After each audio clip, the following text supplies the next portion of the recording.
मैं हमेशा समझाती हूँ कि बेटी और ब्याज बड़ी जल्दी बढ़ते हैं। बिटिया और ब्याज बहुत जल्दी बढ़ते हैं। बेटी छोटी रहेगी ना, आपने देखा कि बेटे को कभी तुम नुबाए से आप मेले में लेके जाना तो आपका बेटा प्लास्टिक की बंदूक खरीदेगा, बोले मुझे ये बंदूक चाहिए, ये चाहिए, वो खिलौना चाहिए। लेकिन कभी बिटिया को लेके जाना वो गुड़िया खरीदेगी। कभी आप बेटी को लेके जाना वो जाके गुड़िया खरीदेगी और वो गुड़िया ला करके तोड़ेगी नहीं। बेटा बंदूक ले आएगा, 4 दिन नहीं खेलेगा, घर पे आते ही आते तोड़ देगा। लेकिन बिटिया जो गुड़िया लेके आती है उस गुड़िया को रोज तैयार करेगी, खाना खिलाएगी, साथ में लिटाएगी, प्यार करेगी। लेकिन ऐसा कभी नहीं करती कि उसे तोड़ दे। बेटियों से सीखना है कि घर कैसे बनाए जाते हैं। बिटिया की जब शादी होती है तो सीता का कन्यादान लेते समय राजा जनक हिचकी लेके रोए, बड़ी तेज रोए। सो मैया सुनैना ने हाथ दबायो, क्या कर रहे हो? जब आप ऐसे रोएंगे तो दुनिया के आम पिता क्या करेंगे? अरे आप तो इतने विद्वान, इतने अच्छे व्यक्ति हैं, जब आप ही ऐसे कन्यादान लेते समय बिटिया का रोएंगे तो आम पिता क्या करेंगे? राजा जनक के आंसू पहुंचे। बेटी सीता का मुख देख के राजा जनक ने अपनी पगड़ी जो है वो राजा दशरथ के चरणों पर रख दी और जवाब दिया, कुछ भी करना लेकिन मेरी बेटी को कभी तकलीफ मत देना, बिटिया को तकलीफ मत देना। सो राजा दशरथ ने छाती से लगाए लियो, क्या कर रहे हो जनक जी? हमेशा हमारी नजर में बेटी वाला बड़ा होता है जो अपना सब कुछ देने के बाद भी कलेजे का टुकड़ा निकाल के गहा देता है, तो बेटे वाले नहीं बेटी वाले बड़े होते हैं। अरे आप निश्चिंत रहिए, आप रोना बंद करिए, बहुत परेशान। और एक बात और है, बिटिया की विदाई पे सब रोते हैं, सब, लेकिन एक ऐसा व्यक्ति रोता है जिसे नहीं रोना चाहिए और वो है बेटी का भाई। जब तक कुंवारी रहेगी रोज लड़ेगा, रोज पीटेगा, रोज मारेगा, मेरे लिए खाना बना, मेरे कपड़े धुल दे, ये काम कर दे, वो कर दे। लेकिन जब बहन विदा होती है तो सबसे ज्यादा भाई रोता है। एक व्यक्ति ने कहा कि अच्छा हुआ घर की बला जा रही है, तो क्यों रो रहा है? तो वो भाई जवाब देता है कि वीरन, जितनी बार लड़ा हूं ना मैं अपनी तरफ से ही लड़ा हूं, और घर आने में अगर जरा भी लेट हो गया तो इसने 50 फोन कर दिए, काम मर रहा है, अरे भोजन नहीं करना क्या? जिस दिन बाप अपनी बेटी के लिए लड़का देखने जाता है ना, उसी दिन बाप का चेहरा उतर जाता है। तो जो समझदार बेटियां होती हैं ना, वो पूछ लेती, पापा कुछ ज्यादा मांग लिया क्या? बाप बोलता, नहीं लाडो, ज्यादा नहीं मांगा। वो क्या है ना, मैं ये सोच रहा हूँ कि आज से 4थे महीने में 5वें महीने में तू पराए घर की हो जाए। जिस दिन बारात आती है ना माताओ,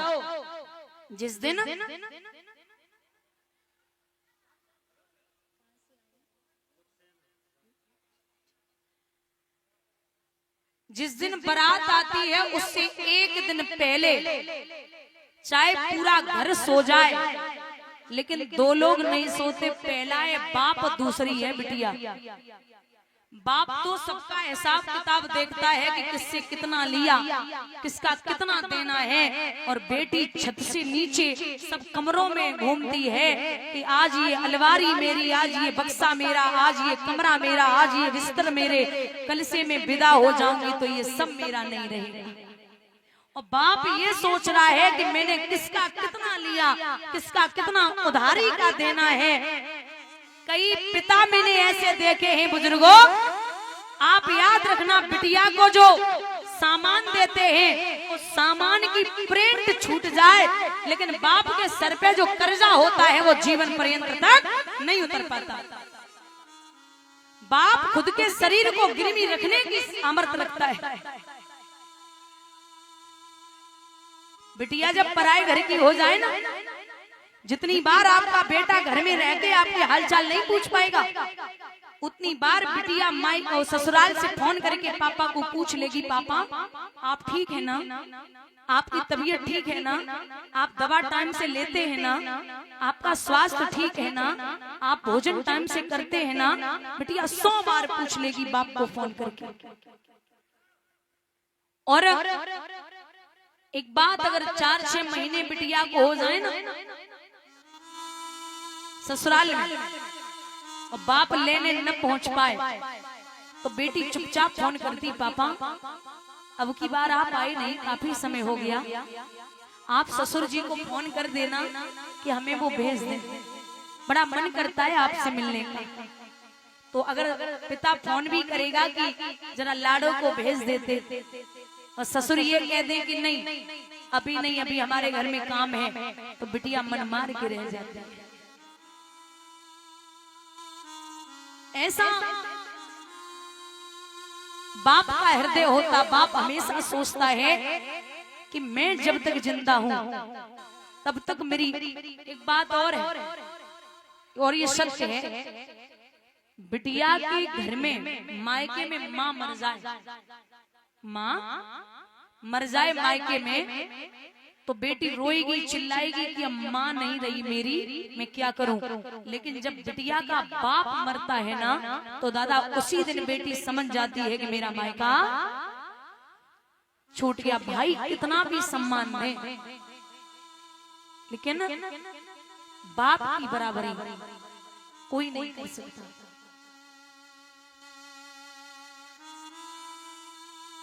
बेटी जिस दिन बाप शरीर छोड़ दे, उसी दिन पागल हो जाती है और विचार करती है कि अब न मैं ससुराल की रही और ना मैं मायके की रही।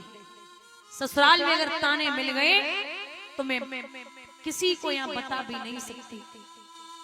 राजा जनक बड़े रोए, इतने परेशान है। आज बेटी जनक की अबद को चली, माँ की ममता चली, घर की लक्ष्मी चली।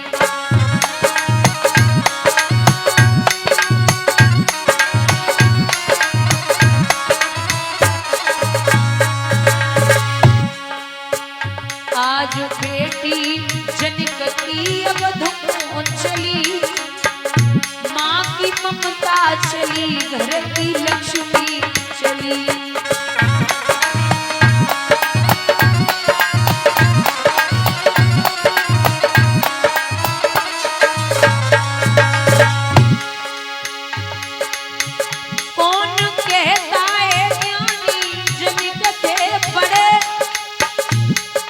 बिटिया के आंसू लिए थे खड़े,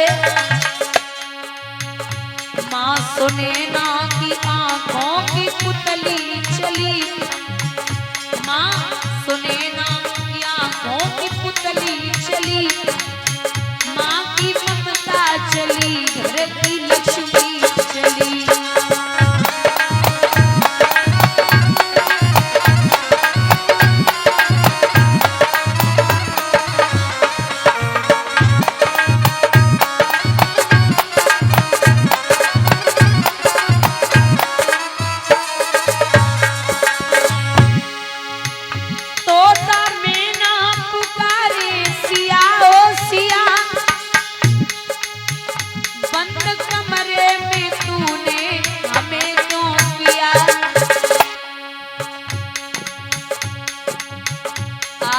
उड़ जाते हम भी अवध की गली, आज उड़ जाते हम भी अवध की गली, माँ की ममता चली, घर की लक्ष्मी चली।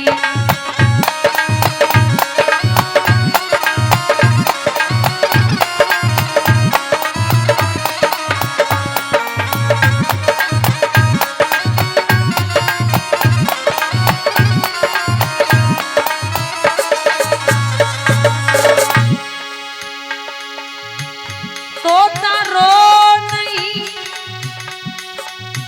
मैं ना रो नहीं।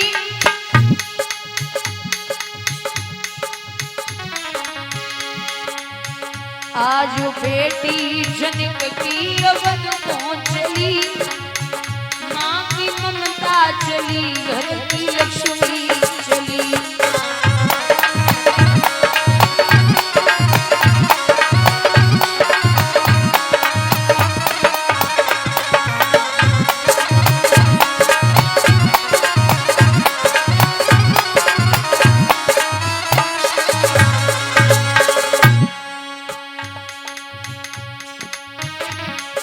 पापा जो तुमने सिखाया, जो तुमसे पाया, पिया घर ले चली।